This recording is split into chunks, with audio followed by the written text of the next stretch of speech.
Uniclac.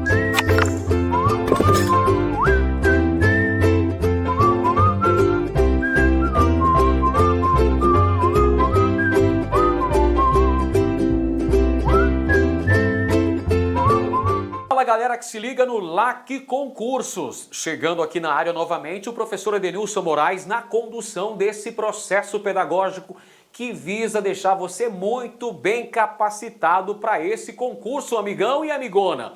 Hoje a gente continua falando sobre a história do Brasil e vamos enfatizar um movimento social, político acontecido dentro do contexto histórico da Primeira República no Brasil, a chamada República Velha. A gente vai falar do movimento ocorrido no sertão da Bahia em finais do século XIX. O movimento de Canudos, a Guerra de Canudos, ou Revolta de Canudos, que teve a liderança de Antônio Conselheiro. Antônio Conselheiro, que já aparece aqui na nossa tela, dando início à nossa aula, era Antônio Vicente Mendes Maciel, que tinha essa alcunha de Antônio Conselheiro, era um beato, um líder comunitário, um conselheiro, perfeito? Que consegue amealhar diante de si uma grande legião de seguidores, pessoal. Milhares de pessoas ouviam as pregações de Antônio Conselheiro e o seguiam, o viam como um verdadeiro profeta, anunciando a nova era.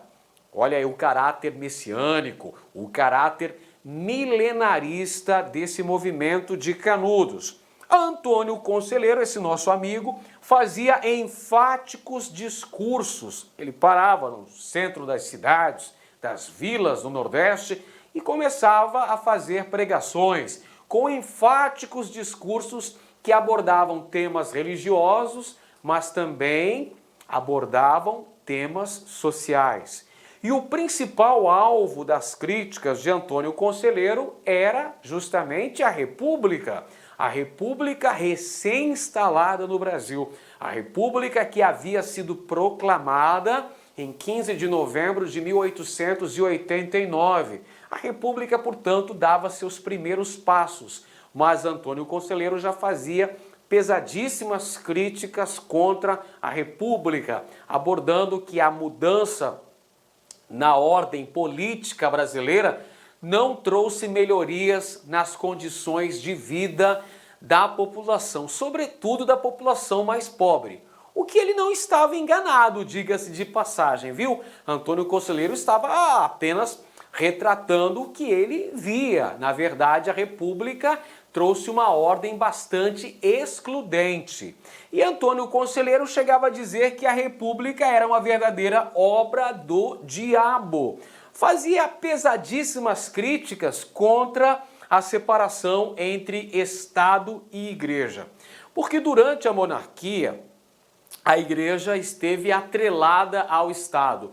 A Igreja era subordinada ao poder do imperador, através dos sistemas de padroado e beneplácito. Com o estabelecimento da República, pessoal, isso aí mudou completamente, porque nós tivemos o soerguimento do chamado Estado laico, ou seja, uma ruptura, uma separação entre Estado e Igreja. Surgem, por exemplo, os cartórios de registro, que vão ser responsáveis pelas certidões de nascimento, certidões de casamento, certidões de óbito. Temos então o casamento civil.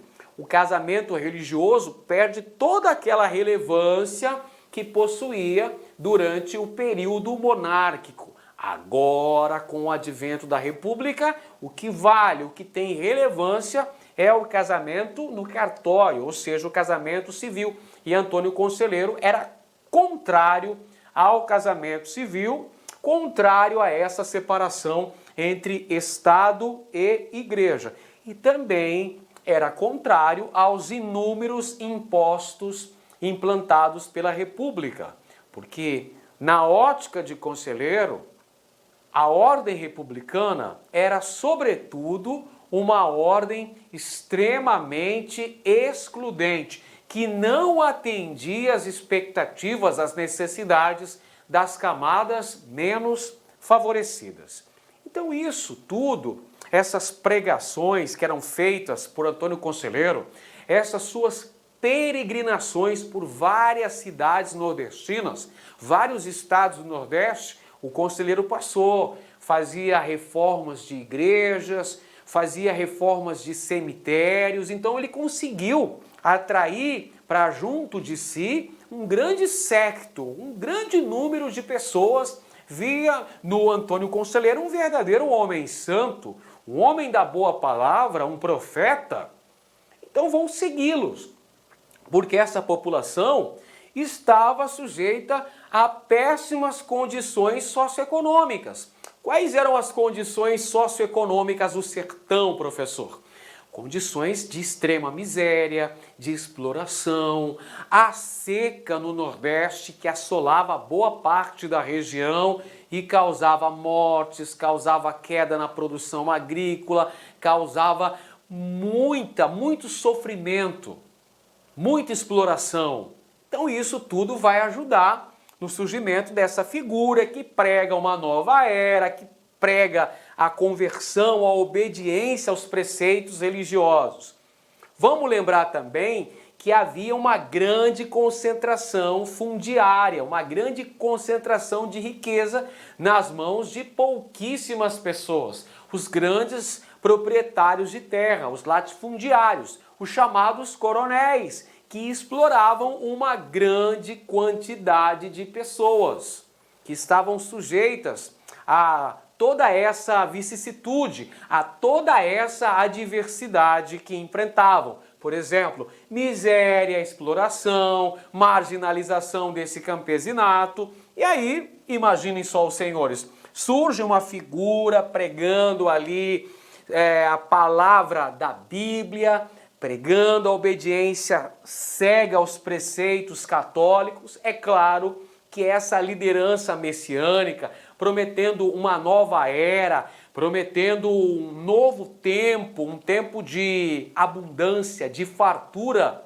para aqueles que seguissem as palavras de Deus, seguissem estritamente o que estava estabelecido na Bíblia. Claro que ele vai conseguir reunir um grande número de seguidores. E aí surge a comunidade do Belo Monte, pessoal. O famoso Arraial do Belo Monte. Onde é que estava o Arraial do Belo Monte? Vamos acompanhar aqui no mapa para a gente ter uma noção mais exata, pessoal? No sertão da Bahia, numa região próxima ao Vale do Rio Vaza-Barris, surgiu uma comunidade sob a liderança de Antônio Conselheiro. Essa comunidade ganhou o nome de Belo Monte, mas também era conhecida como Canudos, em razão da vegetação típica do local, pessoal.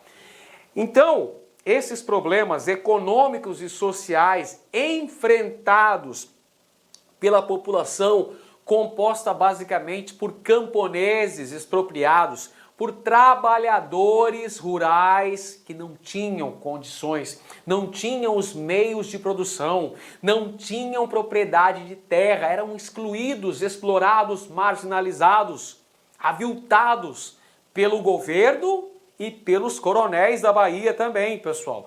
Por essa razão que surge uma sociedade comunitária, ou seja, uma comunidade, um arraial onde todos indistintamente trabalhavam para sua sobrevivência e frequentavam a igreja, seguiam fielmente as palavras de Antônio Conselheiro, formando o segundo maior conglomerado populacional da Bahia. Vejam só os senhores, o Arraial de Canudos, o Arraial do Belo Monte, chegou a constituir a segunda maior densidade populacional do estado da Bahia, pessoal. Ou seja, com uma grande população que beirava cerca de 30 mil habitantes, de acordo com alguns historiadores. Essa população só era inferior à população da capital da Bahia, Salvador. Veja só, olha a magnitude desse movimento em finais do século XIX, ali por volta de 1893, que formou-se a comunidade de Canudos, na luta contra a miséria, contra a exclusão social. E é claro que com o surgimento dessa comunidade, os coronéis da Bahia vão ver com maus olhos essa liderança messiânica exercida pelo Antônio Conselheiro. Por que razão, professor? Você pode me perguntar. Por uma razão muito simples, pessoal. Canudos representavam uma ameaça ao poder econômico e político dos coronéis. Por que razão? Porque estes latifundiários, estes coronéis baianos, perdiam ao mesmo tempo mão de obra para suas fazendas, mão de obra a ser explorada em suas fazendas, e perdiam também o voto, pessoal, o voto desses trabalhadores, o voto de cabresto. Então o coronel perdia poder econômico e perdia também poder político. Por essa razão que o Arraial de Canudos representava uma grande ameaça. Pensa só a situação que tinham os trabalhadores rurais explorados de maneira extremada pelos coronéis na Bahia. O cara pensava, olha, estou sendo explorado, eu mal tenho para sobreviver, eu prefiro seguir Antônio Conselheiro, ir lá para o Arraial do Belo Monte e ter uma vida melhor, claro. Então mais e mais pessoas deixavam as fazendas e rumavam em direção do Arraial do Belo Monte. Por isso que os latifundiários iam perdendo dia após dia mão de obra e também eleitores. Olha só as características socioculturais do Arraial do Belo Monte.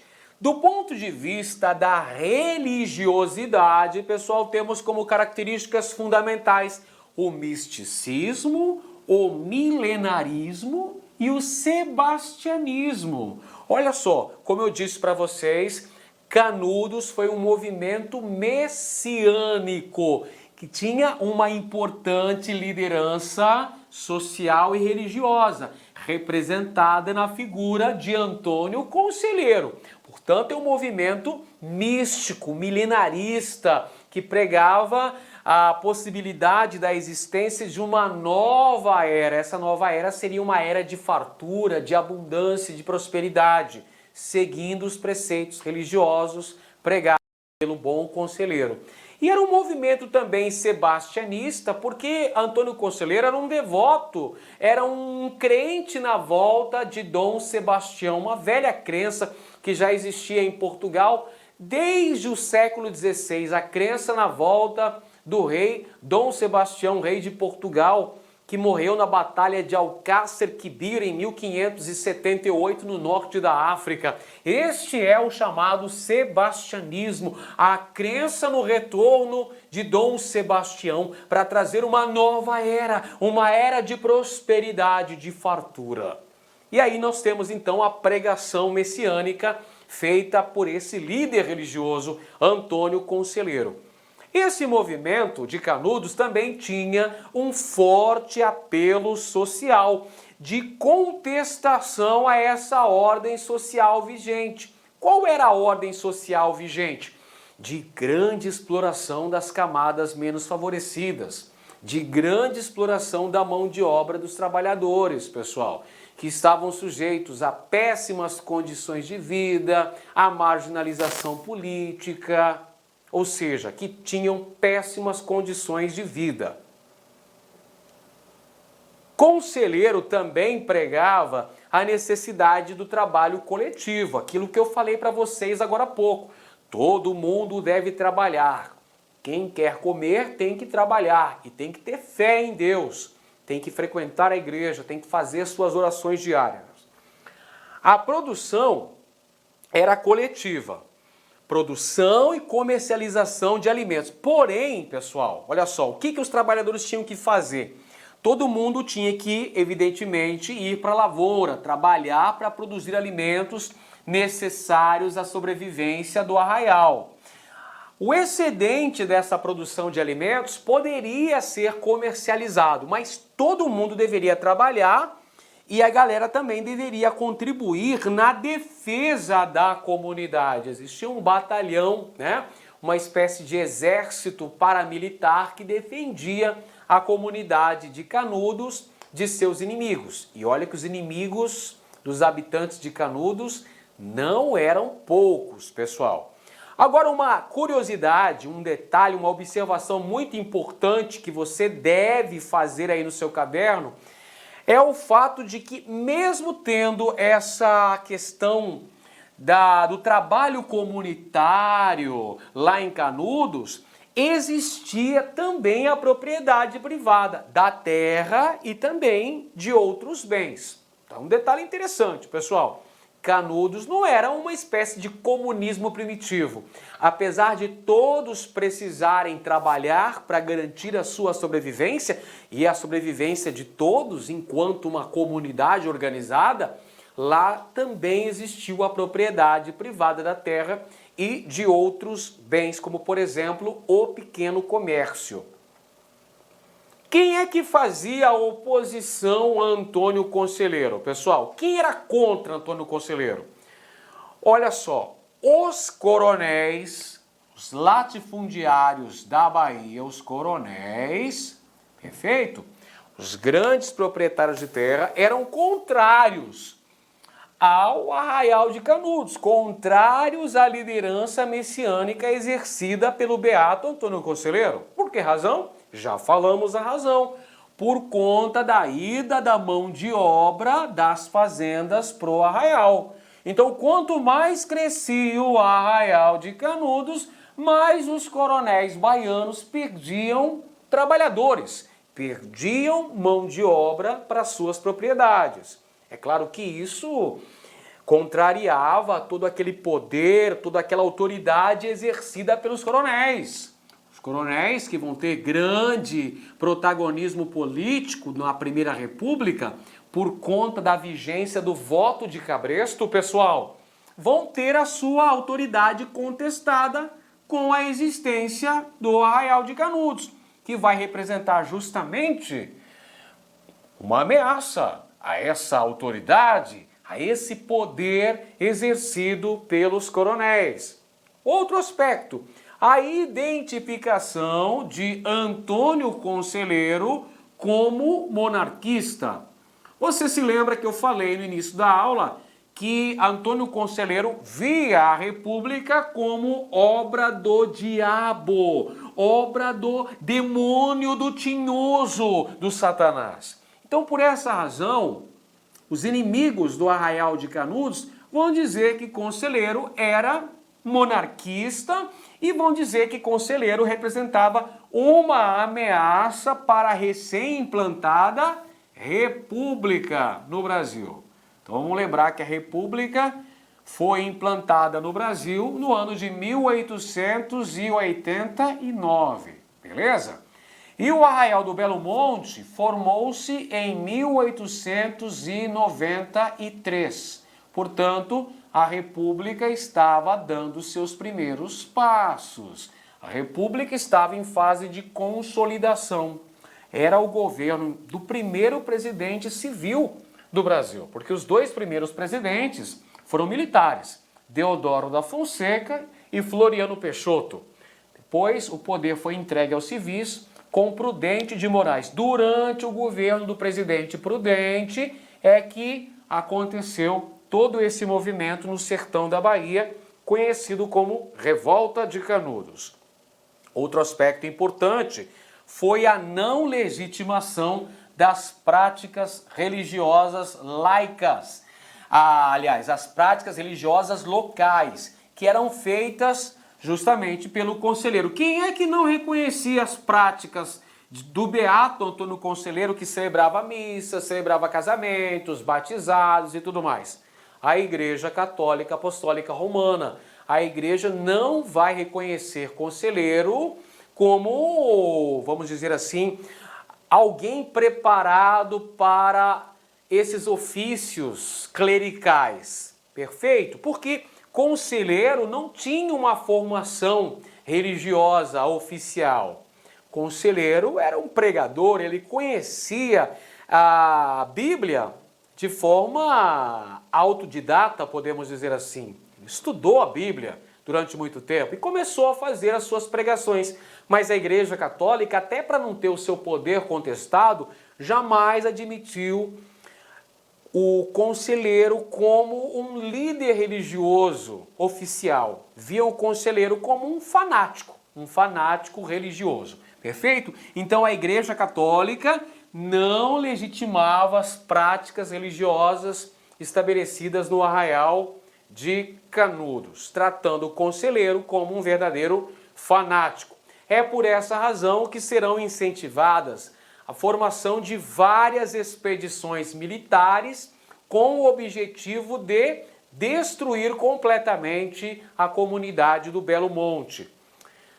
Então você tem aqui a oposição dos coronéis da Bahia, oposição das autoridades governamentais e autoridades eclesiásticas também. A Igreja Católica vai se portar contra Canudos. E o governo também. Inicialmente o governo da Bahia e depois o governo federal, vendo a existência do Arraial de Canudos como uma própria ameaça para a República, para a recém-fundada República no Brasil. Por essa razão, são enviadas uma série de expedições militares. As 3 primeiras expedições, mandadas entre 1896 e 1897, foram derrotadas pelos sertanejos de Canudos.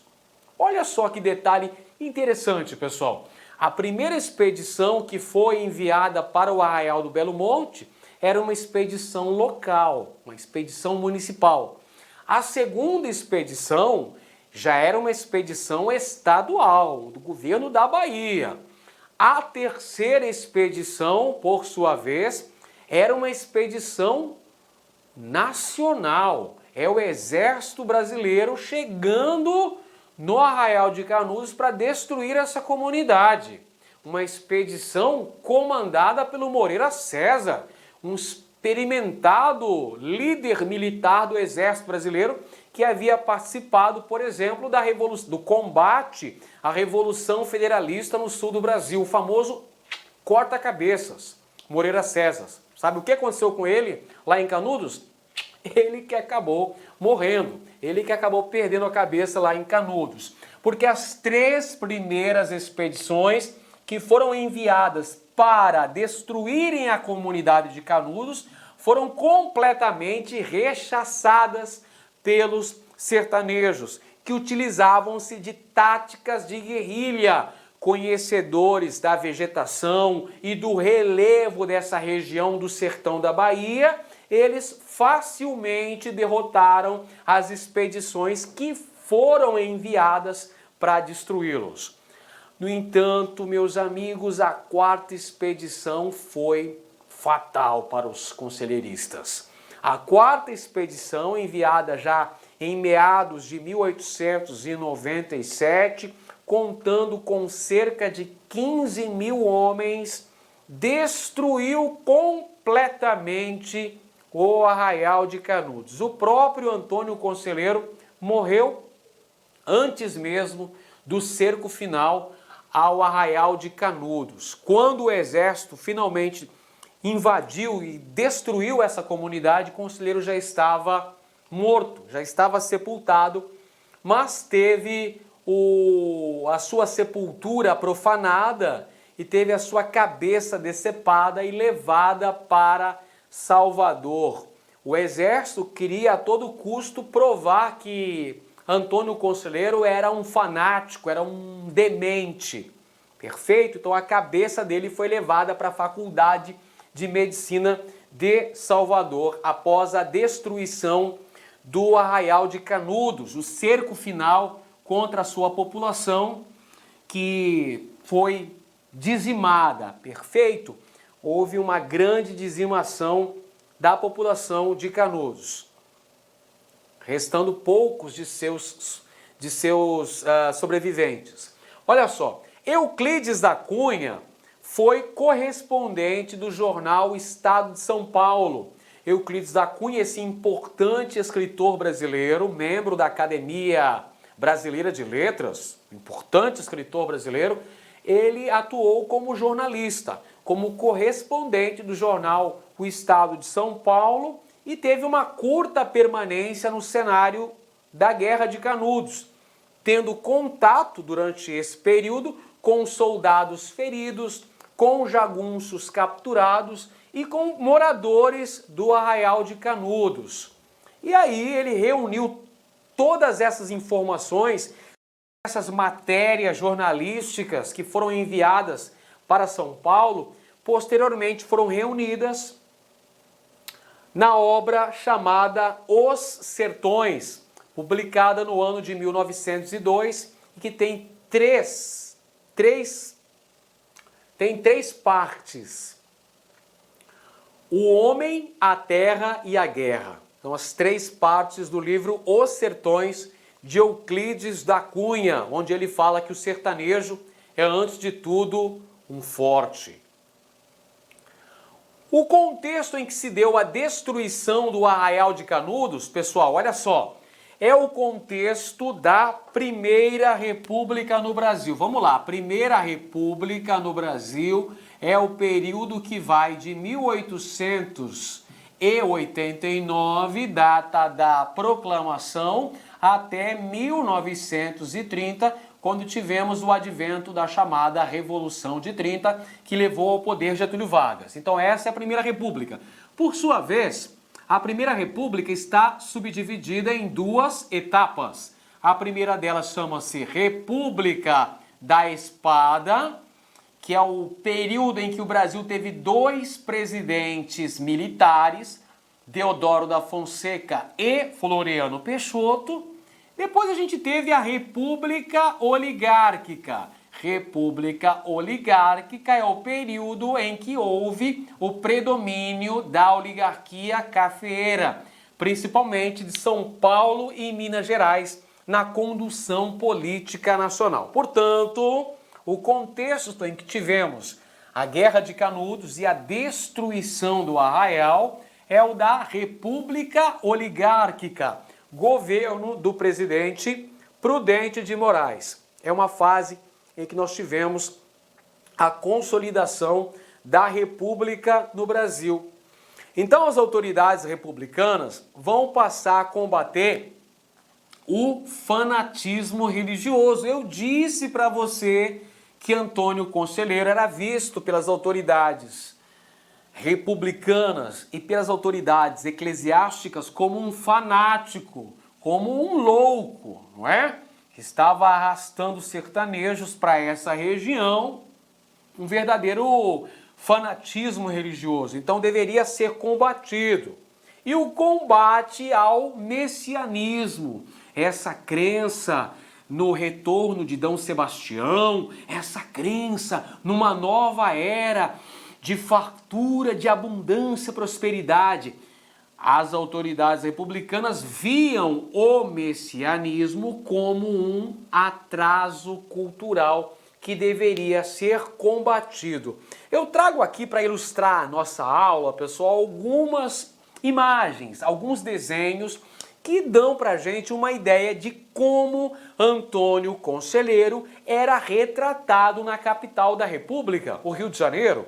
Perceba que esta imagem aqui, publicada em um jornal do Rio de Janeiro, mostrando Antônio Conselheiro pintando o diabo no sertão.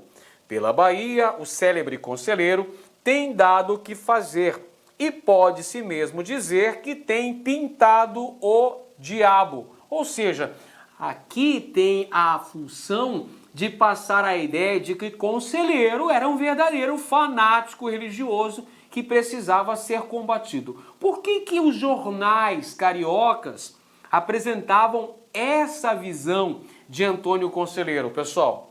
Por uma razão muito simples. Precisava-se da opinião pública, era necessária o apoio da opinião pública para justificar a violenta repressão ao Arraial de Canudos, que levou à sua completa destruição. Perfeito? Então precisava-se do apoio da população do Rio de Janeiro, do apoio da população da capital do Brasil, para justificar essa verdadeira barbárie que foi cometida, essa extrema violência na destruição do Arraial do Belo Monte. Olha uma outra ilustração também, pessoal, que foi feita nessa época, mostrando o conselheiro barrando aqui, ó, essa mulher. Essa mulher representa quem? Essa mulher representa a República. Olha aqui o barrete frígio na cabeça dela, aqui, ó, esse boné aqui, ó, esse espécie de chapéu, barrete frígio. É o símbolo da República. Então, tá dizendo assim, ó, até tomando ares de dizer à República, alto lá, aqui, daqui não passarás. Ou seja, tratando o conselheiro como um fanático religioso e como um monarquista inveterado que representava uma ameaça à República Brasileira. Tudo isso para se justificar a violenta repressão que levou à destruição do Arraial. Beleza? Então, pessoal, vamos então conferir agora algumas questões importantes para consolidar o seu aprendizado, para perceber se você está conseguindo assimilar esse conhecimento e vai conseguir detonar no dia da sua avaliação. Vamos lá então, olha essa questão que caiu para o concurso da Polícia da Bahia, moçada, Polícia Militar da Bahia. O enunciado diz o seguinte: a estrutura agrária marcada em vastas áreas somava-se o total descaso das elites e do governo com as carências da população sertaneja. A tensão explodia com frequência, quase sempre em momentos de seca prolongada, como nas duas últimas décadas do século XIX. Durante as secas prolongadas, a população perdia suas fontes de sustento e muitas pessoas procuravam sobreviver migrando para outra região. Também se disseminava nessas épocas o misticismo religioso. Uma vez condenados à miséria material, os sertanejos passavam a buscar apoio no imaginário espiritual, levando uma vida de devoção religiosa e exaltação mística. O misticismo religioso quase sempre se desenvolvia em torno de um líder carismático, cujo discurso era capaz de mobilizar as populações com promessas, como a salvação eterna, em troca das misérias terrenas. Muito bem, então nesse texto nós temos aí uma leitura, uma caracterização do sertão do Nordeste durante o final do século XIX, marcado por secas, por exploração, por fome, por miséria e pelo surgimento também desses líderes carismáticos, místicos, que pregavam uma nova era, o messianismo, como foi o caso de Antônio Conselheiro. O texto pode ser corretamente relacionado ao movimento social ocorrido no Brasil. Que movimento é esse, pessoal? Movimento que aconteceu no sertão da Bahia, no contexto do final do século XIX, marcado pela existência de um líder messiânico, carismático, místico, religioso, que foi o Antônio Conselheiro. Então, é um movimento conselheirista de Canudos, ocorrido no sertão da Bahia entre 1893 e 1897. A alternativa correta, portanto, letra A. Segunda questão, olha só, mais uma questão da Polícia Militar da Bahia, de 2011 essa aqui. Se por um lado a dimensão política do modelo de Estado decorre da dimensão religiosa do pensamento de seu fundador e assim ambas se suportam reciprocamente, o mesmo parece ter ocorrido com a dimensão econômica do desenho daquela sociedade. De fato, a fortíssima raiz cultural do trabalho coletivista e da ajuda mútua no meio rural, largamente empregados na região da Caatinga, sugerem que o Estado desenvolveu-se com a prática disseminada de um modelo de economia centrada na produção coletivista e que foi, na realidade, um grande mutirão de Canudos. O texto apresenta características da comunidade do Belo Monte, do Arraial de Canudos. A análise do texto, aliada aos conhecimentos sobre os movimentos sociais na Bahia, permitem afirmar que ele se refere a, vamos ver aqui, letra A, Conjuração Baiana, revolta popular contra a opressão da igreja sobre a população sertaneja. Letra B, Sabe Nada, movimento que pregava a liberdade de culto e religião e o rompimento político com Portugal. Letra C, Revolta dos Malês, insurreição que defendia a queda do império e a instalação do islamismo no sertão baiano. Letra D, Revolta da Chibata, revolução de caráter comunista que defendia a queda da República. E letra E, Revolta de Canudos, movimento de caráter místico religioso que estabeleceu um povoado independente cuja existência era pautada no comunitarismo. Todo mundo trabalhava para garantir a sobrevivência de todos, na produção agrícola, na própria comercialização desses alimentos. Verdade, é o Arraial de Canudos, é a comunidade do Belo Monte, pessoal, sob a liderança do Beato Conselheiro. A alternativa correta, portanto, letra E de Edenilson. Legal, próxima questão aqui, olha só. Segundo Roberto Ventura, existe muita diferença entre o que pensava Antônio Conselheiro e a versão que Euclides da Cunha fez dele e do movimento de Canudos.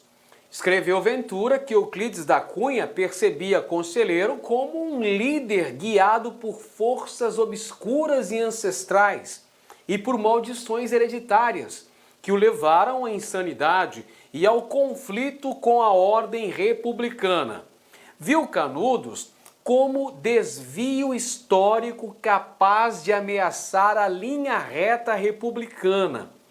Contudo, os sermões de Conselheiro, recolhidos em 2 volumes manuscritos, a que Euclides não teve acesso, mostram um líder religioso muito diferente do fanático místico ou do profeta milenarista retratado em Os Sertões.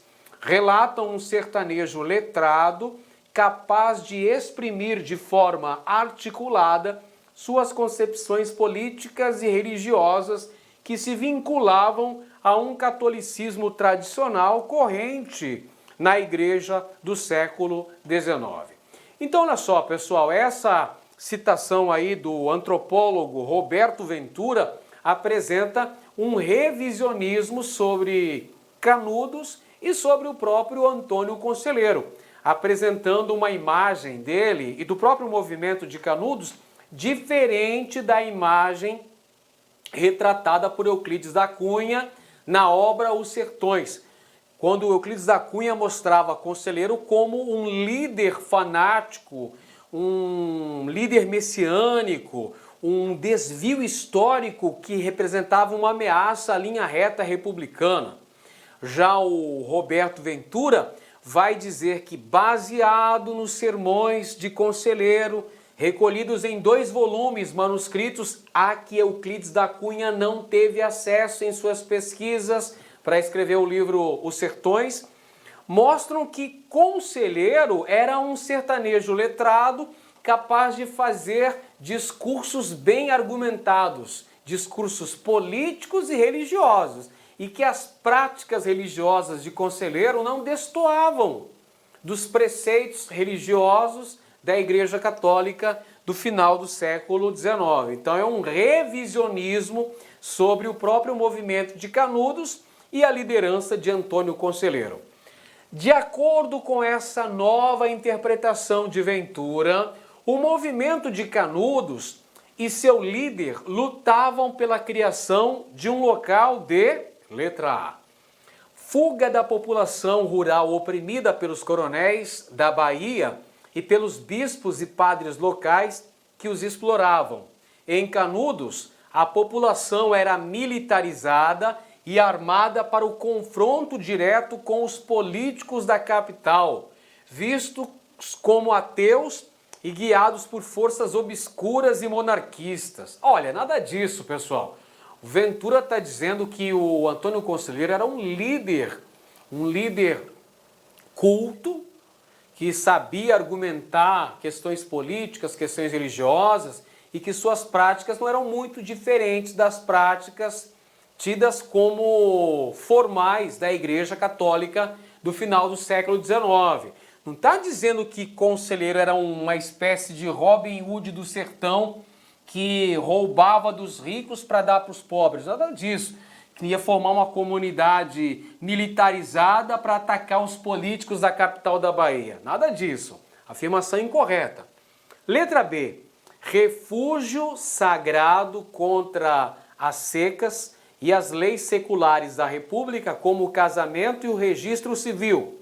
Por essa razão, Canudos gerou conflitos com os proprietários de terra e com a Igreja Católica.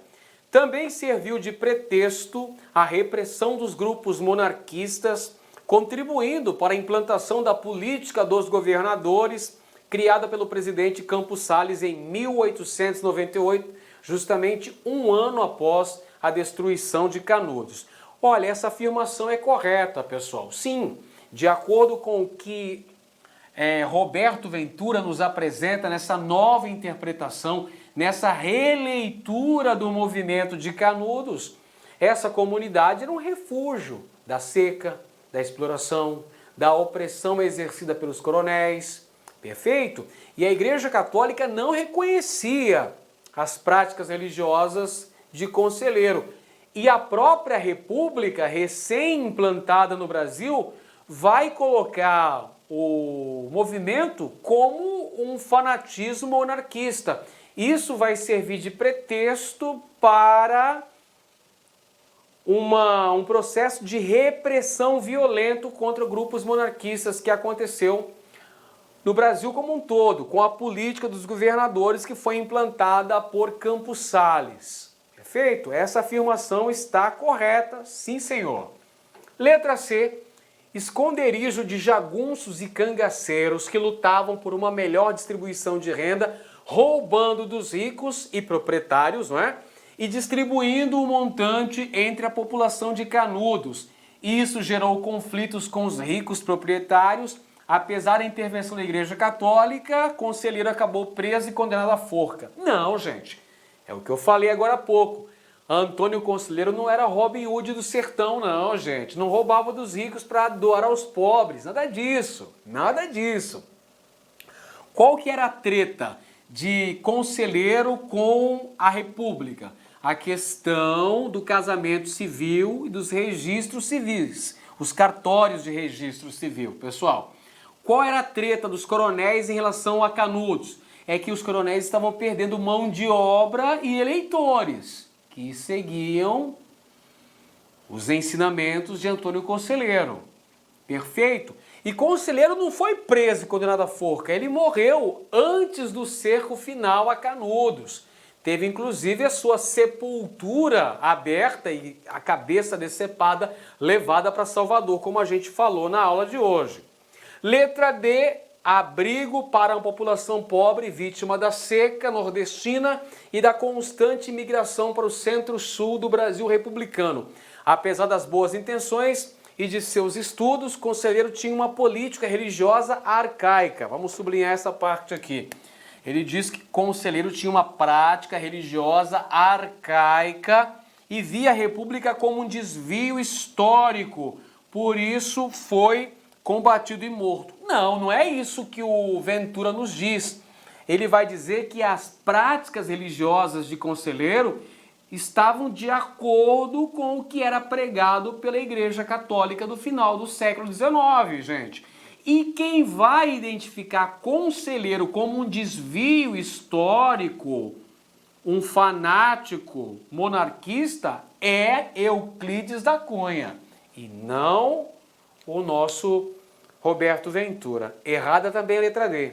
Como dissemos, a alternativa correta é a letra D de bola, pessoal, que fala que o acontecimento e a repressão de Canudos, a identificação desse movimento como um refúgio de monarquistas, vai servir de pretexto para o governo federal reprimir os grupos monarquistas pelo Brasil, a partir da implantação da política dos governadores com o presidente Campos Salles, isso lá em 1898. Muito bem, pessoal, chegamos então ao final dessa aula, espero que ela tenha sido bastante proveitosa para os senhores. Um grande abraço a todos e até o próximo vídeo. Clique lá